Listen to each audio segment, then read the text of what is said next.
You are listening to This is Oklahoma, hosted by Mike Hearn, telling stories of Oklahomans and those that have made it their home.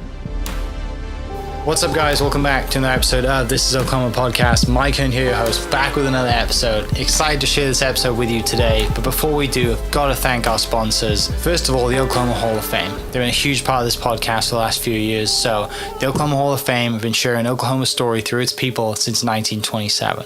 For more information on the Oklahoma Hall of Fame, go to www.oklahomahof.com. And for daily updates, go to oklahomahof on Instagram and give them a follow. Our other sponsor today is Chickasaw Nation. Now, the Chickasaw Nation have sponsored pretty much everything in Oklahoma. They're a huge supporter of Oklahoma, and it's an honor to have their name and their brand supporting this podcast. A huge shout out to Governor Anatoby for supporting this podcast. It really means a lot.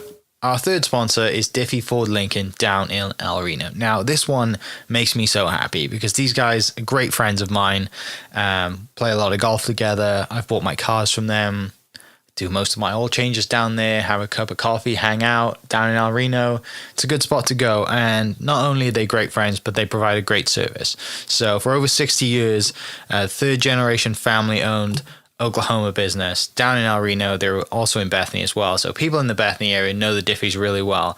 But if you're looking for anything new, used, Ford, Lincoln, or whatever, I'm sure they could find anything you want. Check them out, diffieford.net, and then on Instagram at diffiefordlincoln.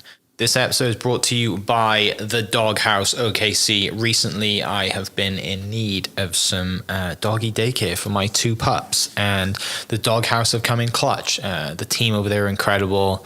They've taken care of my two golden doodles, and so it's been an honor to partner with them on the podcast and share the love. And the one thing that I do with the sponsors that I have is stuff that I use and recommend, like the Diffies with my car, Hall of Fame. They're awesome. Citizens Banks, where I bank. Chickasaw Nation, huge supporter of Oklahoma. And adding to that is the Doghouse. And so if you're in need of doggy daycare in the day or boarding overnight, they do grooming and other cool things too. But I've had a fantastic experience, and it's an honor and a privilege to share this with you too. So go to thedogHouseOKC.com and follow them on Instagram at thedogHouseOKC. And hopefully our pups will run into each other. What's up, guys? Welcome back to another episode of This is Oklahoma. Mike Hearn here, host, back with another episode down at the Oklahoma Hall of Fame today. We got a food podcast for you today, and I know I'm going to be super hungry by the end of this, but it gives me great pleasure to introduce to you our guest, Mr. Zach Hutton, who is a very accomplished chef and dresses very well. So thanks for coming down, man. I appreciate your time. I appreciate you having me. So in your Instagram bio, it says, I'm going to pull it up, that you are a Beard Foundation semi-finalist, Best Chef Southwest, Country Boy Okie, Punk Chef, Twin Activist. Yeah. We can dive into all of those things. The thing that stood out to me, punk is in punk rock music? Punk is in punk rock music, yeah, Love absolutely. that stuff. Yeah. Okay. Leftover Crack, Operation Ivy. Yeah. So Those are my favorite bands. Music was big in your life growing up? Yeah, I actually was kind of a band nerd. Started playing flute when I was like 10. Okay. And learned to switch to saxophone. March did Bluegrass Honor Band here in Oklahoma too. Okay. Yeah, it's a lot of fun. I'm just born and raised here, grew up here, like this is home to you. What was has been? Yeah, my graduating class, if I hadn't moved for my high school, I would have graduated with 16 kids in Apache, Oklahoma. I think 11 actually ended up graduating from my class that year. Yeah, it's a little tiny town, like 900 people. So. Where is that in relation to where we are today? It's southwest of here in Caddo County.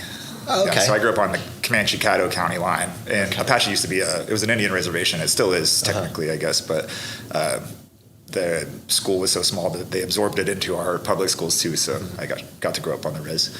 Yeah. Have you heard Red Clay Stray's song called Caddo County yet? I haven't, no. It's fantastic. They're one of my new favorite bands at the moment. They're actually playing at Criterion in October. Oh, nice. Yeah, they did a song for it was on the Twisters movie album called Caddo County. It's very good. Yeah, that's where I'm from. Yeah. So growing up in a very small town, going to a small school, I mean, tell me about it. Well, I have also a very large family. So in a small town with a large family, you're mostly related to everybody. Yeah. So we're in class with my cousins and stuff forever. you don't realize how awful it is when you're there. Like, everybody has dreams of running away from their hometown, especially. I think there was a whole genre of music about it. It's Midwestern emo. True. Yeah. So Ohio was for lovers, right? But we grew up on the ranch. My grandparents lived in town, and spent most of our time just around outside. Like, there wasn't much else to do. Jumping on hay bales, getting ticks, building clubhouses. But we did grow all our own food, and that was something that I hated doing growing up. I hated canning tomatoes. I hated picking okra and just being itchy for the rest of the day. But now, as a chef, there's a level of it that I'm calling my renaissance, I guess. Yeah. I'm falling back in love with the things that I hated growing up with. Have you been back recently? I actually was down there last night. Oh, wow. Yeah, we ran away from town for a day and went and stayed with Mom, went and fed the pigs and goats at my little brother's house. He's actually the president of the Farmers Co-op in my hometown as well. The youngest one to ever do it, by the way. Yeah. But yeah, so still quite a big family influence down in Apache. Then. Yeah. There's probably 35 of them, give or take, right now. Are you the only one that sort of, quote, escaped to the city? My brother's up here as well. Yeah, he got married and had a couple kids, and then got out of cooking for a little while, and he's recently, we worked together for a while, and he lived with me for a couple months. I kicked him out recently as well. So. This is your twin brother? Yeah, my twin. Yeah. Okay. So I'm actually one of 5. I have 2 little sisters as well. My youngest is 13 now. Yeah. So. Wow. What's it like growing up as a twin? Terrifying. It's weird. Because Is it really? We're weird. It makes you weird. Something about never being alone for the first 18 years of your life. Sure. It makes anybody a little bit strange. But there is that. They talk about the ESP, like some kind of connection and stuff. Only one time has it happened that I actually believed it was real. He got in a wreck like 5:30 in the morning, and I shot out of my sleep. No idea what happened, and my phone rang immediately. He was like, "I wrecked my car. Can you come pick me up?" I'm like, on the way. What? Yeah, it's the only time it's ever happened like that intense. Yeah. Hopefully it never happens again. Oh yeah, I hope not. Yeah. But yeah, he's cool. He's a little grungier than I am, I think. You guys identical? Yeah, we look exactly alike. Okay. But you guys play tricks on people when you were growing up? when we were in school, we switched classes a couple times, but we both had the same thought: was get in trouble. It's like, he's going to be the one dealing with it, and then we both ended up in detention together in ISD. Yeah. He will go around. People will mistake him for me a lot, and he just doesn't correct him anymore. Like, you gotta say who you are, man. That's weird.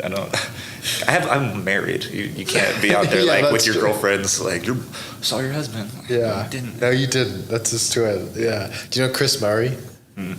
Chris has a twin brother in town called Kevin, and so I see them both out, and I'm like, wait a second, which one is it? Because I only know one of them really well, and one of them's got a wife and kids. The other one doesn't. He looks a lot more like a coloring book than I do. He bought a tattoo gun, and when we were like 18, I started practicing, and he practiced on himself first, and then once he got better, I let him practice on me. So his are a little like stick and poke. But, yeah. So what was the first one he gave you? It's actually right here on my thigh. It says "bad idea" because he was like, "What do you want?" I'm tattooing on you. We just put "bad idea," man. That's exactly what this is. This is yeah. And it's huge too. It's 10 years later, 12 years later, something like that. But you guys close though? Yeah, really close. We take turns being sad boys. Like we get our ducks in a row, and then the other one falls down, and it's a back and forth. But yeah, it's my turn, I think. For now, we're good. Yeah. So, growing up in Apache, you mentioned, like you're growing your own food, so you have a food connection from a very young age. But where do you go? When you graduate high school, are you thinking I want to be a chef, or do you thinking I'm going to go to the city, go to university, and get a normal job, quote normal job? Quote normal job. Yeah. I kind of always was fringe society. Okay. I liked the freedom of being in kitchens. I didn't know. I started working when I was really young. I got my first job at 15, pushing grocery carts at Albertsons, and then I got fired because I called in to hang out with my girlfriend. And I started a job at Sonic.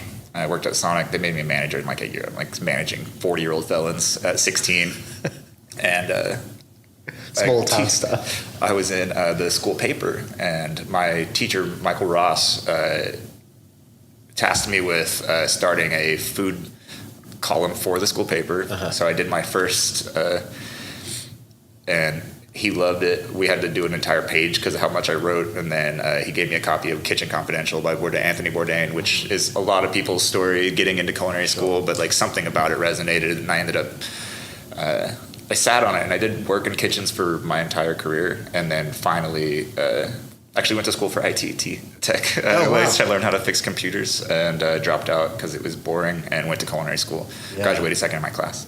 Oh, nice. Where'd you go to culinary school? Platt on North Side. They're no longer open now. They were still accredited when I went, and worked with some pretty hardcore guys. Chef Augustine Tito, he ran the Four Seasons in Belgium for just like 25 years, something like that. He's a crazy, mean old man that would throw your plates away, walk past and just slide it into a trash can. Like, what are you doing with that, chef? Nothing. Yeah. You're right. I know nothing about the culinary, like, school world. Nothing. Like, if you'd have said, like, I could have said, you could have said I'd gone to university for food, and I would have believed you. Like, I have no idea what it. It's a lot more hands-on. I mean, I did 2 weeks of knife skills. You do 2 weeks of sauces and stocks, and then it's broken down into pretty typical brigade kitchen style. Okay. Pastries, baking, and then there's a restaurant in the building too, and so we had to do that, and then also a 400-hour externship. Okay. Yeah. So during this time, like when you quit IT, you're like, why am I doing IT? I'm going to follow my love and passion for food. And you do this. Do you have this just instant feeling of like, I've arrived? Like I feel at peace, and now I have to learn this? Or was it a slower process? No, I loved it. I think it immediately knew that this is what I wanted to do with the rest of my career. Yeah. I didn't ever think about the national attention that I would get. That was never crossed my mind whatsoever. It was just the freedom of It wasn't like, I'm going to be Gordon Ramsay, I'm going to be a famous superstar chef. Like, you just like, I just want to go cook. Yeah, it was a beautiful thing for me. It was peaceful. It can be quiet, but it's always like dangerous. There's always pain involved. It's always long hours. You're always on your feet, but you can say what you want. You wear what you want. And at some point in your career, if you do work hard at it, you get creative freedom, and that's the one thing I wanted. I just wanted to make my own food, and I wanted to give it to people and see their reactions. That's the addictive part of it, is seeing how people react to your food. Yeah. How old were you when you went to culinary school?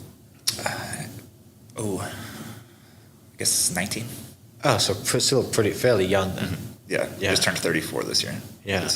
Technically I've been cooking professionally for 19 years this year. Okay. 19 or 20 years. We're the same age. Yeah, nice. So when you go to the school, you're 19. Like most 19-year-olds, you think you can walk on water, and like, I am.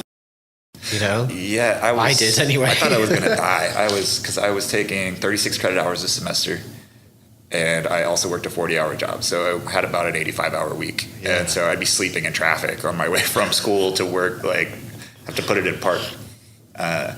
It was one of those, like, I know I want to finish it, and I know I can. And it had such a short window to knock it out. And everybody else that was, not everybody, but a good chunk of people that go to culinary school, they were much older than me. And they had not cooked for a living. And so I had a leg up just by having worked in professional kitchens before knowing how awful they can be and the type of people you have to work for. Nobody that's been sitting at a desk job for 25 years, 30 years is going to be able to walk into a kitchen and do anything off the bat. Yeah. So during this time then, like you said, you're 19 years old, you have this prior experience of being in kitchens. Were you, like in school as a kid, were you just fumbling around, just like I can't, like kind of don't have a passion for anything, so I just don't want to do it? Like, were you just kind of struggling to find your thing, and then once you found your thing, you're like, I'm all in? Yeah, that's I'm massively ADD. Yeah. And so compartmentalizing is something you have to learn. I'm terrible at first school work, but always tested high. That was, I was just never interested. Kitchens are always changing, especially, I don't know if you knew this, but Scratch, for the last 8 months we were open, I changed my menu every week. Completely. Wow. Yeah, it became a pain by the end because you're squeezing as much creativity as you can out of it. But we rotated with local products, so this is just what we have to use this week, which is not a new concept. It was just, but it is a painful way to starting again every Monday, every time. Yeah. Yeah, that's really cool. I mean, it's, like I said, it forces you to be creative and create things that you it's easy to be comfort and have the same menu and just like put it on autopilot. Yeah. Right. But then you strike me as the person who's just gonna get bored. Yeah. You know? 100%. Do a lot of moving around. Yeah. I haven't stopped moving since I've sat down, but I'm used to being on my feet. Right. So So when you mentioned like kind of having these super long weeks, where were you working then at the same time? I was rolling sushi actually at In the Raw in Bricktown when it was still open. Okay. Yeah. And then I did sushi for about 4.5 years in the Raw and Park Harvey. I was at downtown. Why'd you go to sushi? I liked anime. I'm like kind of a Japanophile, I suppose. Is that the right word? Yeah. But it was cool, Ghibli movies and stuff. Like you see, especially in anime, you see food illustrated so much differently than they do in American cartoons and stuff like that. And I got into it. It was creative and fun. And then I'm also part of the show because you're out front. So I talk to guests and like you get to sell yourself a little bit more. They're like, you can drink sake if you sell the sake. I'm like, that's much more incentive for me to work here. Yeah. Yeah. I sold so much more sake than like most people. Yeah. That's but in that kind of high-paced, you're on show environment, like you're kind of forcing yourself to be creative, or forcing yourself to you're putting yourself under pressure on purpose. Yeah. You get to grow and enjoy it, and if you learn put so a little much stress too. on it, you'll never see when you break. Yeah. Which, and I have pushed myself too far. I've seen lots of chefs. The burnout is a real thing. Like so many people just can't hack it. It sucks to do this every day. It sucks to put up with ownership and all like the people that need something from you, as well as maintain decorum and composure for your staff, and to be not only because as a chef you're constantly teaching. You never stop teaching your employees. That's the one thing that separates this job, because if you went in any other place and your employees didn't know how to do their jobs, you would be seen as a failure. But as a chef, we have the opportunity to teach consistently and to learn consistently. If I don't know something, we look it up together. Have you rolled sushi since? No. No? I did it until I hated it, 4.5 years was enough for me. I don't even eat it anymore. Oh, really? Yeah, I'll get fried rice. So how long was culinary school? Was it that long? 18 months. Okay, so it is quite condensed to do that.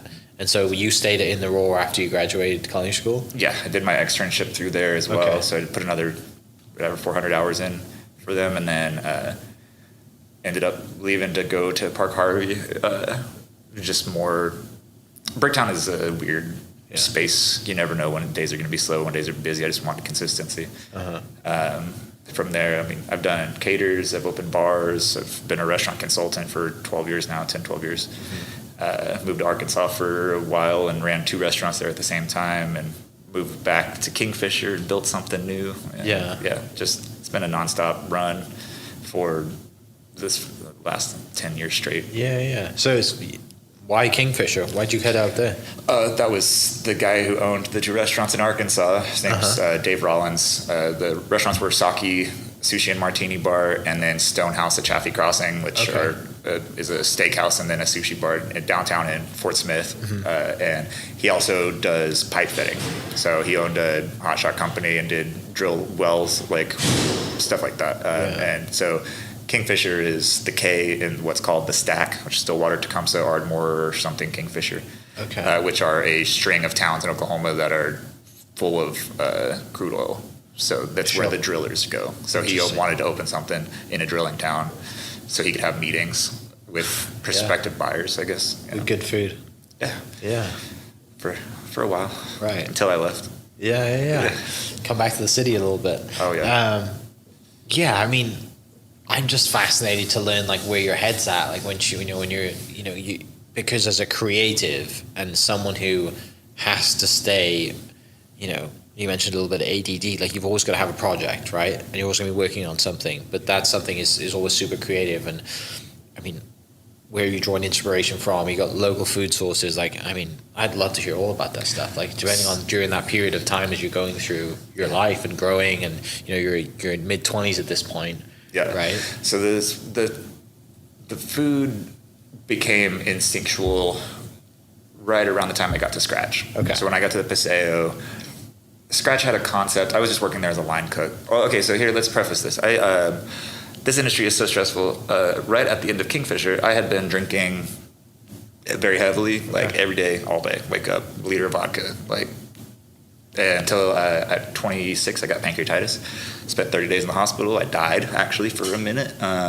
Kidneys and liver shut down, pre-stage cirrhosis, and they told me if you drink again, you will die. Period. Like if you start drinking again, you're going to be dead. And they said this happens to 50-year-old alcoholics. So I just pushed my body so hard and drank so much to cope with it that it shut me down. I was up almost 300 pounds at the time. You were 300 pounds? Yeah. And that's why you could drink so much too. I atrophied. But when I was in the hospital, I atrophied. You're not allowed to eat or drink anything at all while it's inflamed. Otherwise, it will just make it worse. Yeah. And it could rupture. So 30 days with no food whatsoever. No food, no water. It was all intravenous. And I lost 60-something pounds almost in 3 weeks in a coma. Got out, no insurance because restaurant industry. And $500,000 worth of debt, and teaching myself to walk again later. I'm 150 pounds down, quit drinking liquor entirely. Didn't drink at all for 6 years. I let myself have wine now on occasion. But I was about to lose my apartment and my car, so got back on my feet, drove past Scratch the day that it was the day their soft open on accident. I didn't even know they were there. And walked in, they hired me on the spot.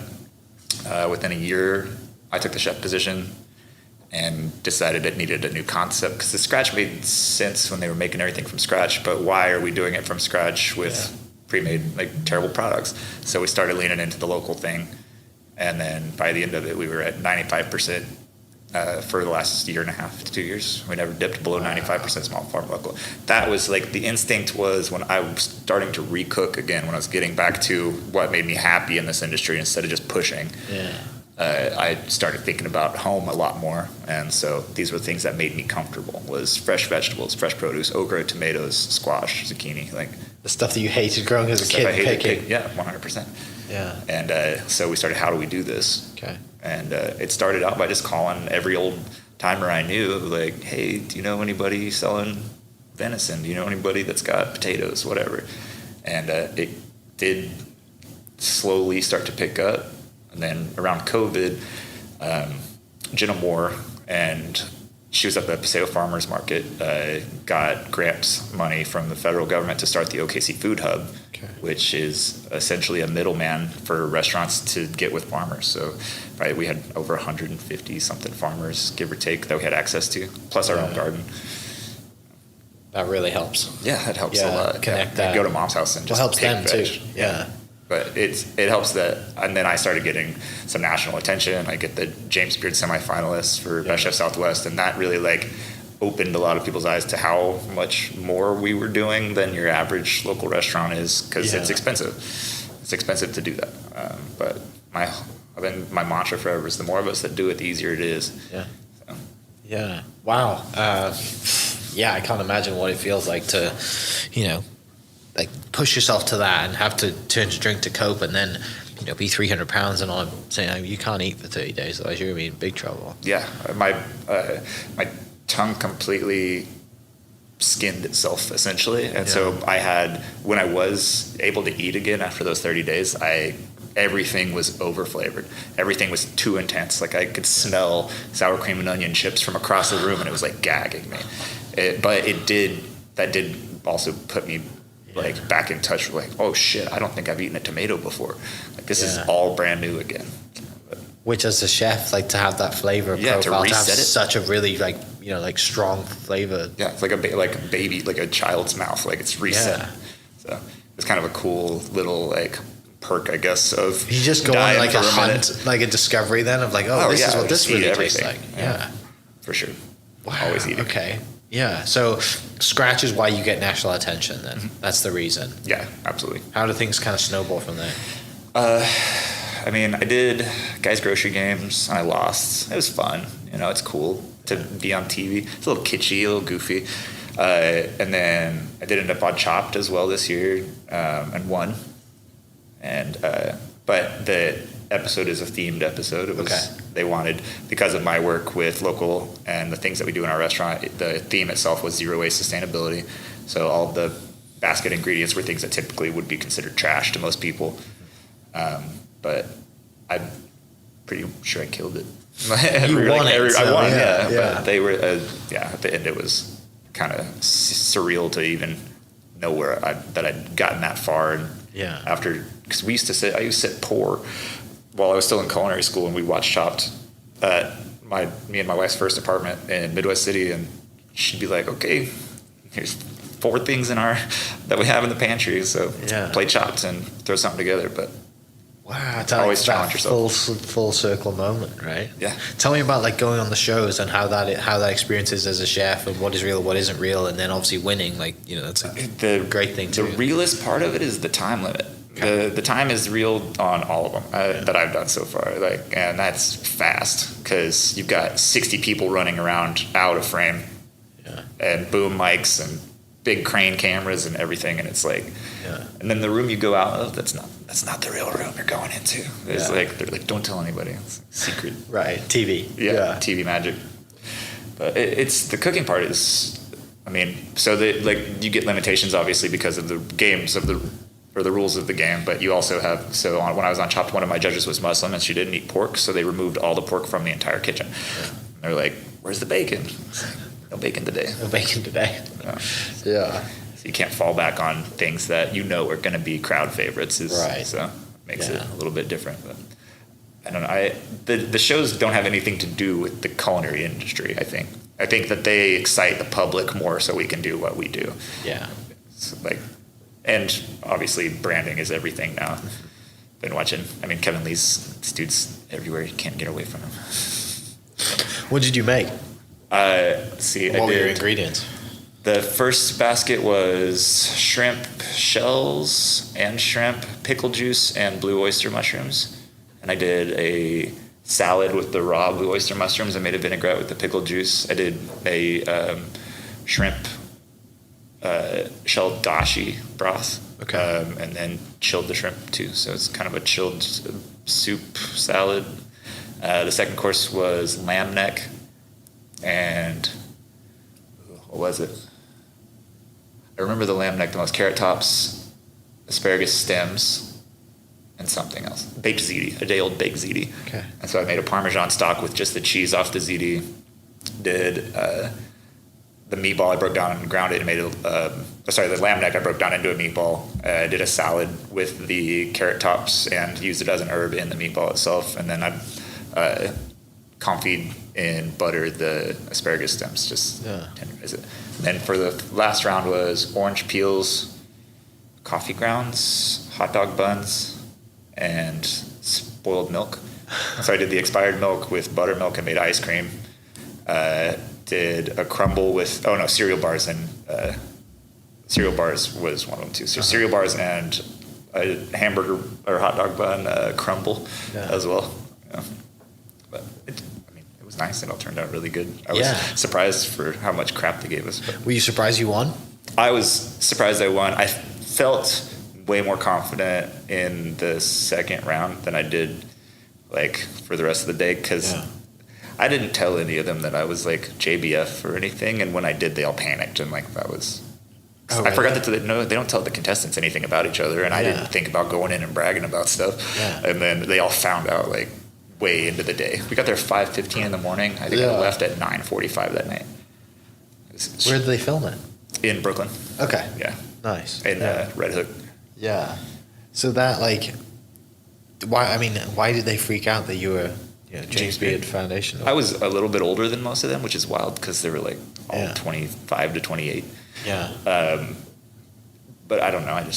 I would if I didn't have that, and there was one person in the running against me that was he's already nationally recognized for something. I would assume that they probably knew better than me, but that's also imposter syndrome. You got to get in their heads a little bit. Yeah. Well, and I think also you have to have a little bit of an ego as a chef too, right? You have that chip on your shoulder. You do, yeah. But you also have to know humility because you fail as often as you win. Yeah. So how does life change then? And when was the show? How does life change? Where do you go through? I get recognized a little bit, but it's mostly in the metro. I'm whatever local celebrity, Gary England. Is he still around? I don't even watch the news anymore. I think he's still around. like what happens in your career then after the show? Does anything change after winning Chopped or like? So it was kind of a weird transition because Scratch had just closed down when I had gotten the call for it, and we were in the process of looking for a new job, and that's when we met Trent Ward and went to start working with him at Ghost. He hired our whole staff on. That's the sandwich place, isn't it? It was kind of bar food, just junky bar food. We did like upscale 90s junk, like pizza bagel, and I did chicken and donuts. Yeah. Are they known for a really good sandwich though?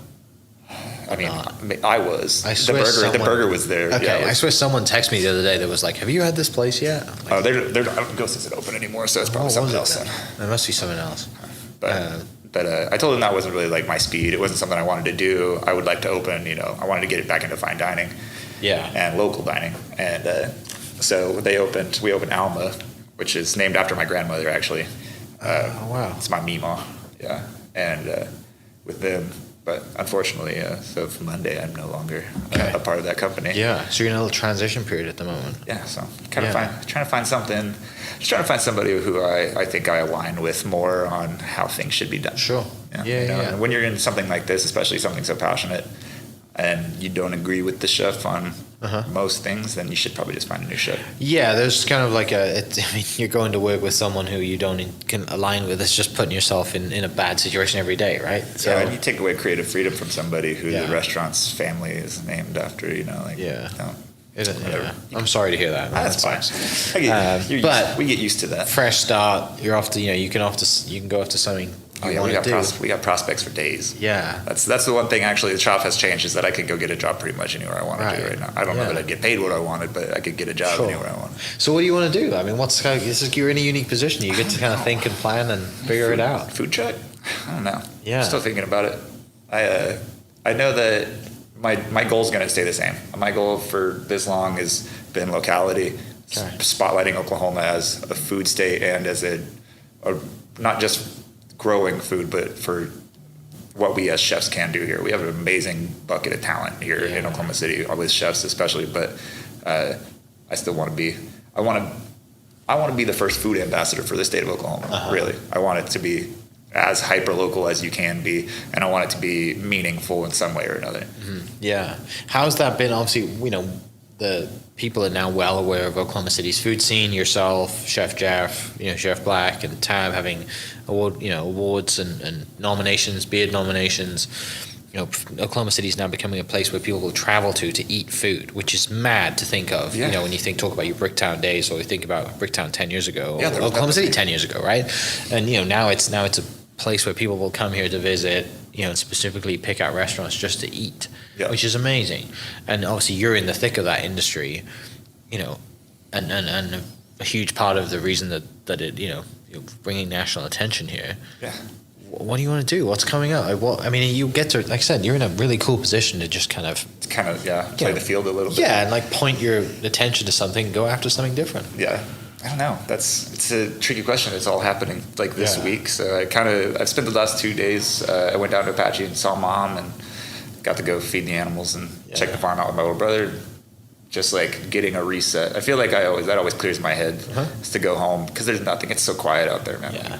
And but that's always going to be my goal. How do we do it ourselves? I thought about opening something in Apache. People. Yeah. If Magnus Nielsen, I'm not going to compare myself to somebody that's got Michelin stars necessarily, but if he could get people to take a plane and then a bus and then have to rent a car and drive to the middle of nowhere in Oslo or whatever, why can't I? 15 seats, Yeah. And it doesn't have to be that hard to get to either, right? No. Jump in the car and drive out there. It's pretty straight down. Yeah, it's like an hour and a half home. That's what's cool about what Tab does. Tab Singleton down in Idabel. Yeah. Idabel's, quote, in the middle of nowhere for most people. That's Living Kitchen, right? I think so, yeah. He was on Chopped too, right? Oh, okay. Yeah, I think Tab was on Chopped, yeah. And had a beard nomination too. But he makes barbecue in Idabel because he's from there and he loves it. Yeah, and people, they have Broken Bow next to there and have some travel, but people.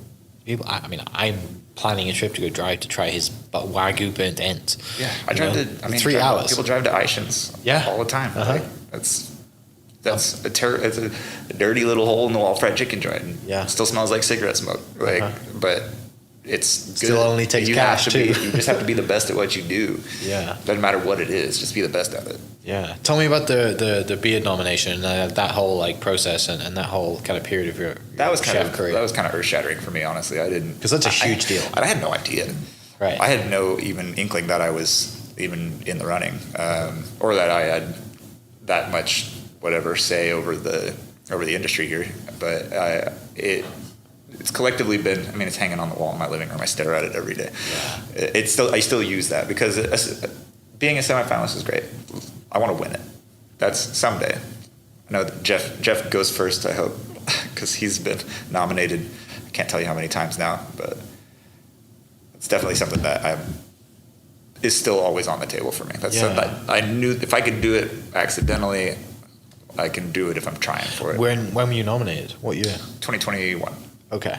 Yeah. So that's when, because I know obviously when Chef Jeff was nominated, it was COVID and they kind of stopped it, right? And then they brought it back for you. And then Chef Black was nominated for national category the year that I got nominated for Best Chef Southwest. And then the next year was the year he won. Okay.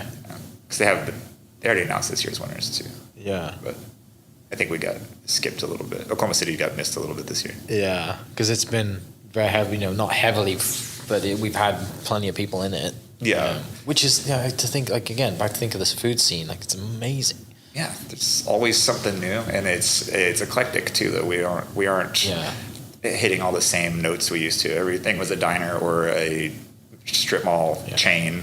I mean, I'm glad to see when an Applebee's goes under. Like just get them out of here. Well, and I think I heard someone say, I don't think it was one of the food writers, might have been Dave Cathy or Stuart Hudson, said something about just like, when you see the population of a city increasingly become more diverse, food gets so much better, right? Because of they bring in all of their food and their recipes and their family, dinners or whatever it is, like, Yeah, but it's also self-perpetuating culture too when you do that, because you have something worth being there for. So not only you get to expand that, but also you get more of the people that typically grew up eating this food too, because it's a comfort thing. That's why we have such a high Vietnamese population here too. But we have some of the New York Times said that pho Lin was the best pho in the country. That's nuts. Like, that's nuts. In Oklahoma City? Yeah. Yeah. And it's true though. Like, I've never had it better anywhere else. Yeah. So on the kind of searching side, on the, like, for you as a creative, and you get to call it market research by going and eating places all over the country, which is the greatest thing ever. What's some of your favorite places here? My favorite places here? Yeah. I don't want to give away the secrets. I actually do eat lunch at Milagros a lot. Where's People that? overlook it. It's a giant building with the blue dome right on the corner of Classen and Expressway. Okay. Like behind the Chick-fil-A. Uh-huh.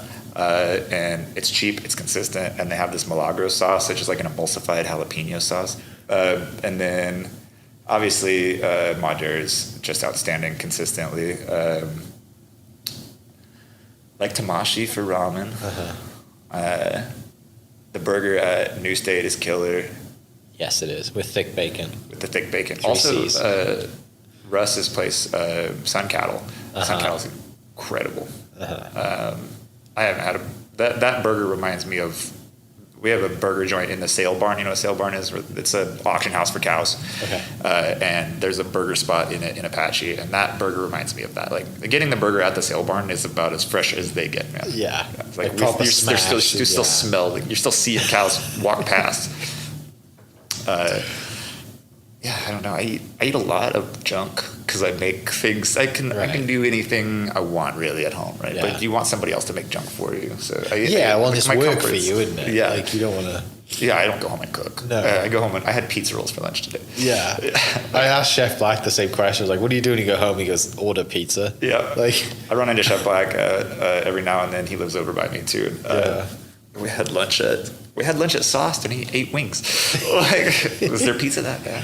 Just like, wings don't seem like the go-to for the pizza place. But do you have anything that is like like, this is my Chef Zach specialty that you like? I will like go out on a limb to say I do this better than anyone else. Collard greens, yeah. Okay. Collard greens, black-eyed peas.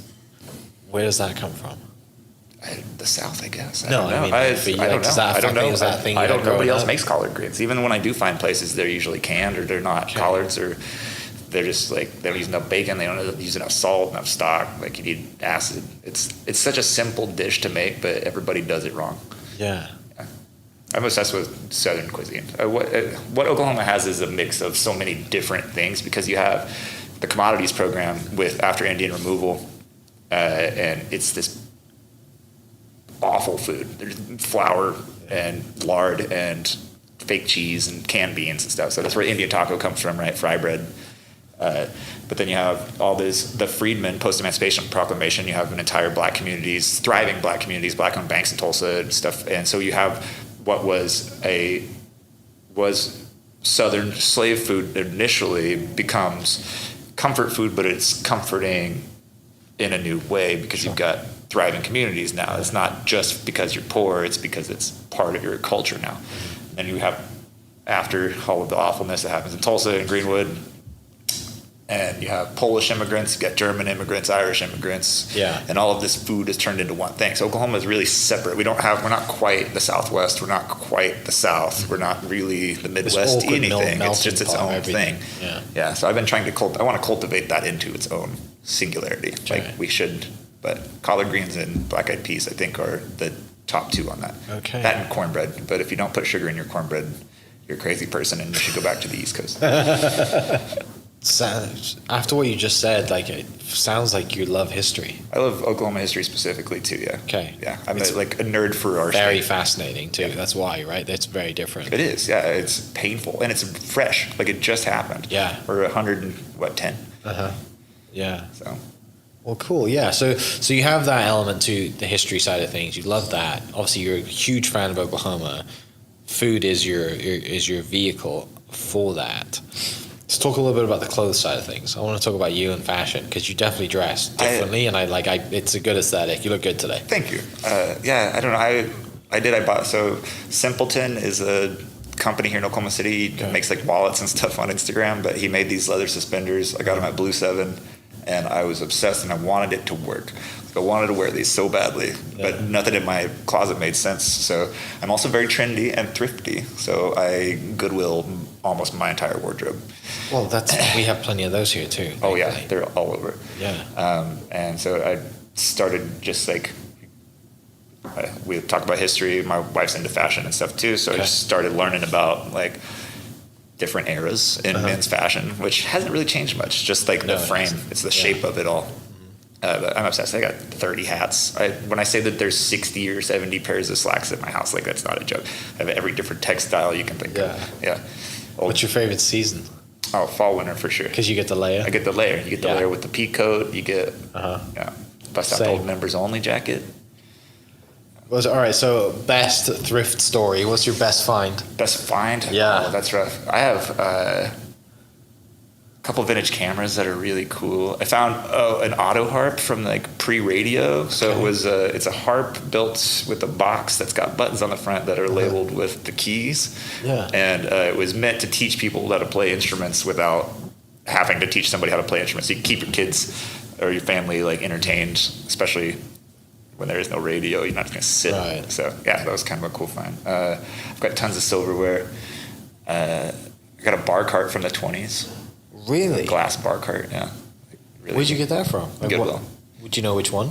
Oh yeah, I always go to 39th and Penn. 39th and Penn. It's kind of over by Ziggy's. It used to be at Ziggy's. It's like something else now. Okay. Dispensary over there. Yeah. Yeah. Yeah. No, the place is amazing. I find just so much cool stuff there. I've got, vintage Gucci and Versace, Yves Saint Laurent. Like, just randomly find it because you're close enough to Nichols Hills that you'll get some of the crossover when the rich old folks die. Yeah. So it's that one that's like across the street from Boulevard Steakhouse then? Is that there? Is that May? That's May. Yeah, I know. You got to go to on There's Penn. a different one on Penn. And there's one on Penn. Okay. It's just north of 36th Street. Oh, okay. So southeast of that. Got you. Yeah. Love that. I'm not ashamed to say I love a good thrift session too. Absolutely. It's where it's at.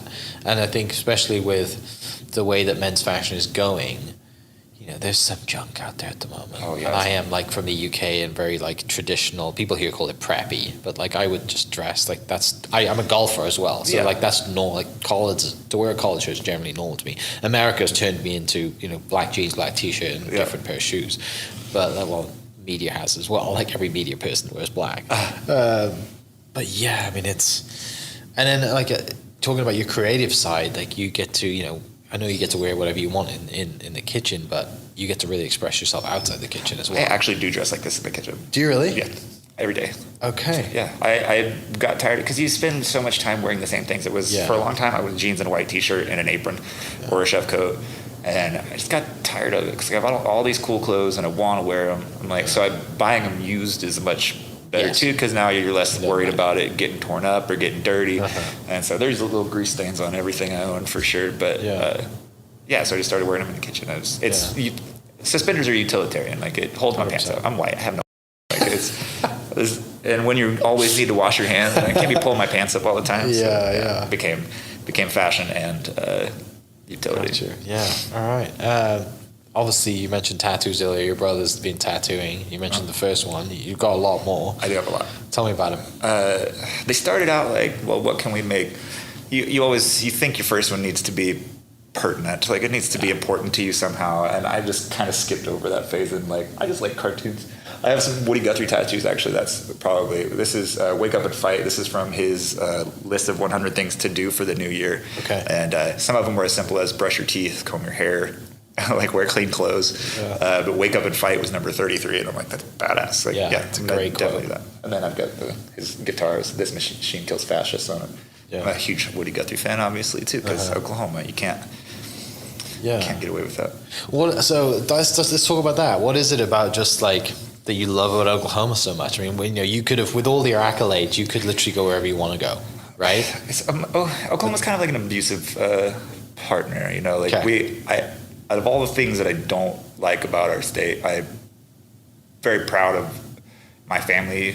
My family's struggled forever. They were poor sharecroppers. They've been here since the 1860s. Like I can follow most of it back.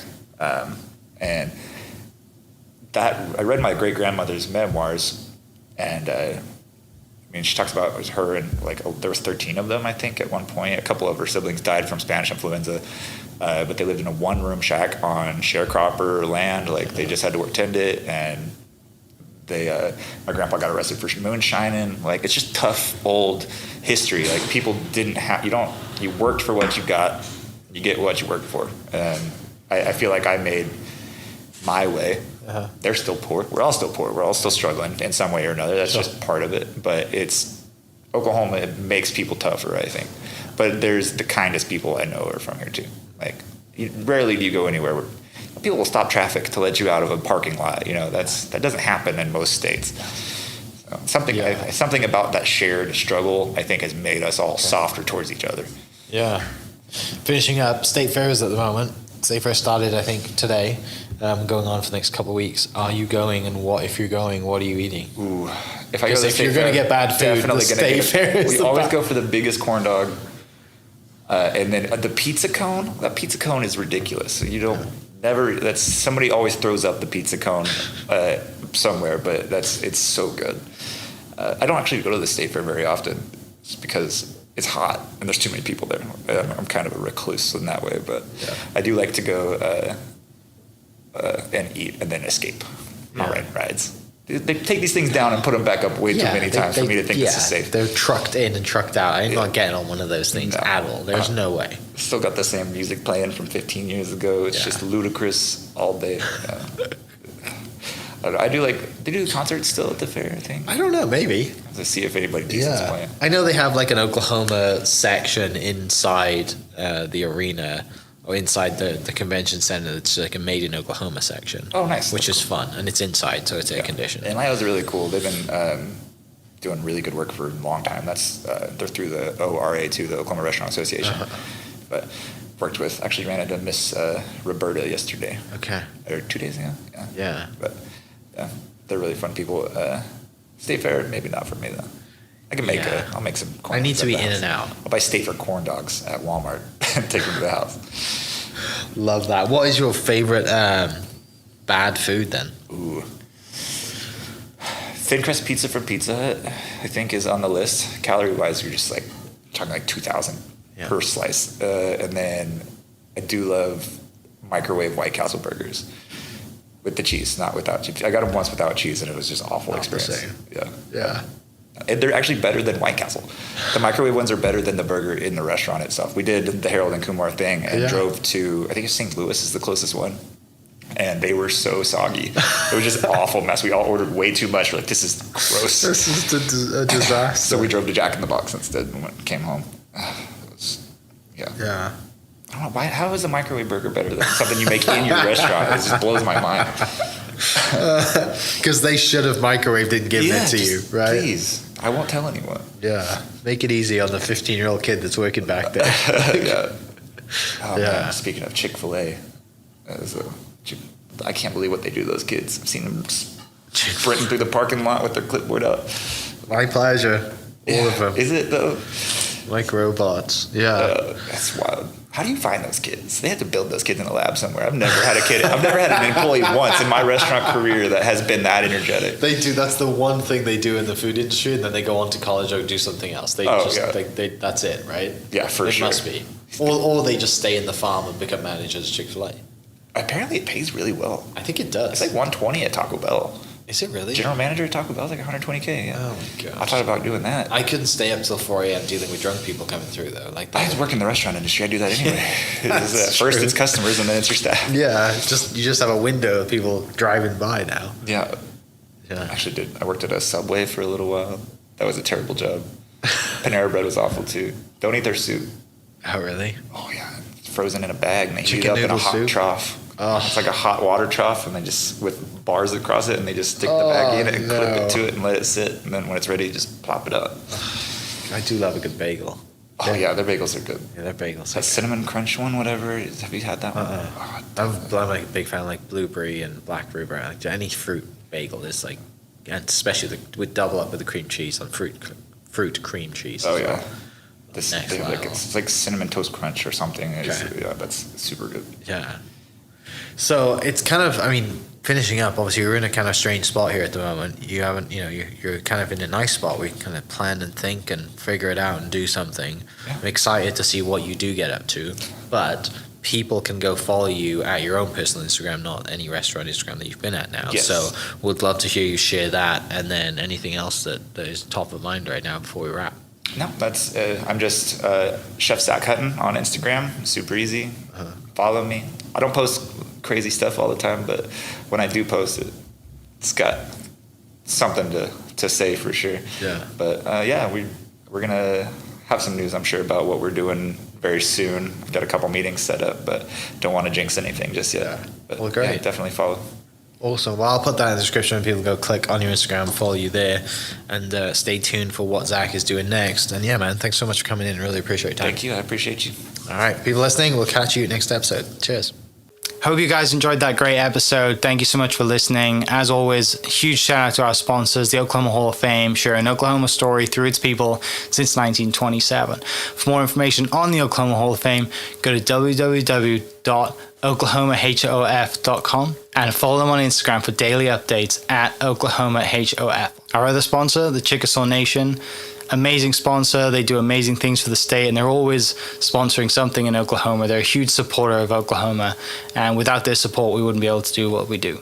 And our third sponsor is Diffie Ford Lincoln down in El Reno. Now, this one makes me so happy because these guys are great friends of mine, play a lot of golf together. I've bought my cars from them, do most of my oil changes down there, have a cup of coffee, hang out down in El Reno. It's a good spot to go. And not only are they great friends, but they provide a great service.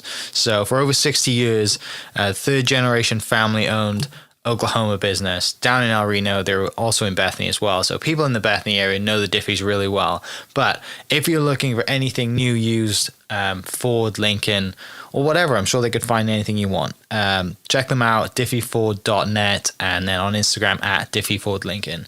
This episode is brought to you by the Doghouse OKC. Recently, I have been in need of some doggy daycare for my 2 pups, and the Doghouse have come in clutch. The team over there are incredible.